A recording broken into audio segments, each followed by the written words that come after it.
रूस के खिलाफ जितनी भी प्लानिंग हुई, यूक्रेन को जीत दिलाने के लिए जितनी ताकत लगाई गई, अमेरिका की लीडरशिप में नेटो ने अब तक इस युद्ध में जो किया उसका नतीजा पूरी दुनिया के सामने है। लेकिन अब नेटो देश भी यूक्रेन से किनारा कर रहे हैं। अब तक छोटे छोटे देशों से यूक्रेन को हथियार देने में आनाकानी करने की खबरें थी, लेकिन अब तो अमेरिका की प्राथमिकताओं से भी यूक्रेन का नाम कट गया है। ये रिपोर्ट आप भी देखिए।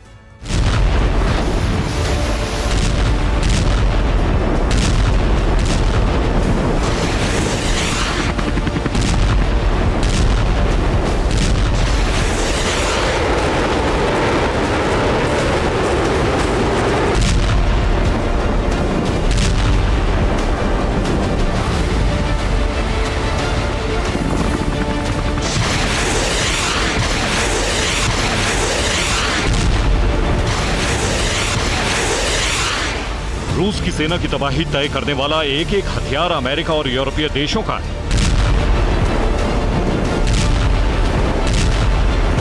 रूस की सेना का यूक्रेन पर जीत का ख्वाब तोड़ने वाले हथियार भी विदेशी हैं।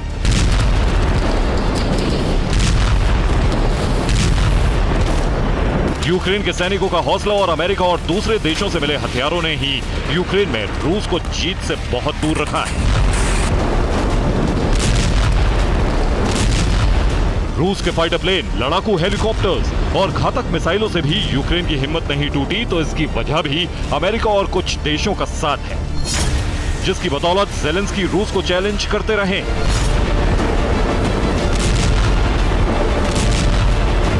दिन बदलता गया लेकिन तस्वीर नहीं बदली।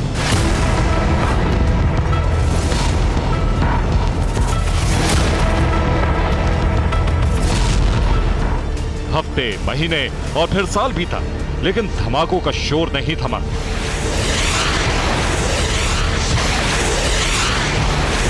चौबीस फरवरी 2022 के बाद से अब तक इस युद्ध में कितना बारूद जला, कितनी बर्बादी हुई, इसका अंदाजा यूक्रेन से आने वाली इन तस्वीरों को देखकर होता है।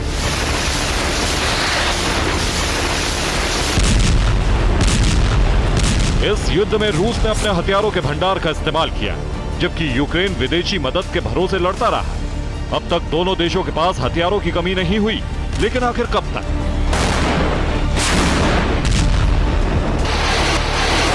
ताबड़तोड़ युद्ध के बीच यूक्रेन के लिए शॉकिंग न्यूज आई है।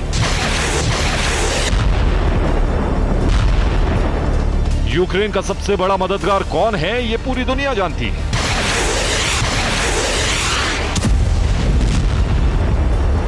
लेकिन अब अमेरिका ने भी यूक्रेन से किनारा कर लेने का संकेत दिया है।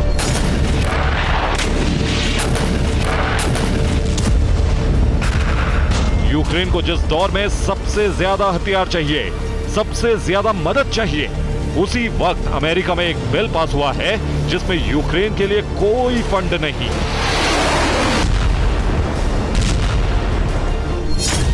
अमेरिकी कांग्रेस ने बिल पास किया है। बिल में यूक्रेन के लिए कोई फंड नहीं है। यूक्रेन के लिए अलग बिल आ सकता है। हैरानी की बात इसलिए है कि अमेरिका के सांसद शुरुआत से यूक्रेन के समर्थन में हैं। लेकिन इस बार जब अमेरिकी संसद में बिल लाया गया तो उसमें यूक्रेन का जिक्र तक नहीं था।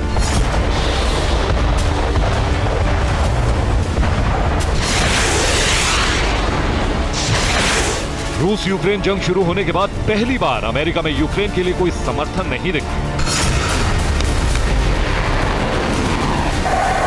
अब कहा जा रहा है कि यूक्रेन के फंड के लिए अलग से बिल लाया जा सकता है।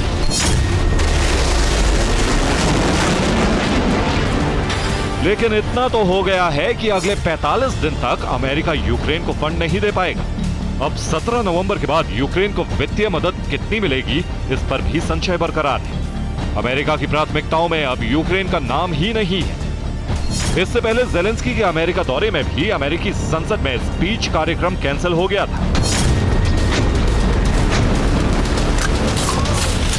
सुपर प्राइम टाइम में हमने एक दिन पहले ही बताया था कि यूक्रेन का बड़ा मददगार ब्रिटेन भी अब नाटो को मदद देने से पीछे हटने लगा है।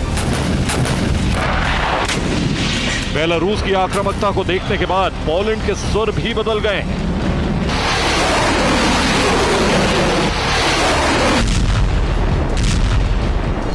पोलैंड के प्रधानमंत्री ने कहा था कि यूक्रेन को हथियार देने की जगह अब पोलैंड अपने देश में ज्यादा से ज्यादा अत्याधुनिक हथियार जुटाने में काम करेगा। एक तरफ यूक्रेन क्रीमिया विजय का ख्वाब देख रहा है, तो दूसरी तरफ बर्फबारी तक खुद को बचाए रखने की चुनौती भी। इस बीच अगर हथियारों की सप्लाई में जरा भी देरी हुई तो यूक्रेन के पास सरेंडर के अलावा कोई रास्ता नहीं बचेगा। Bureau report, TV9 Bharatvarsh.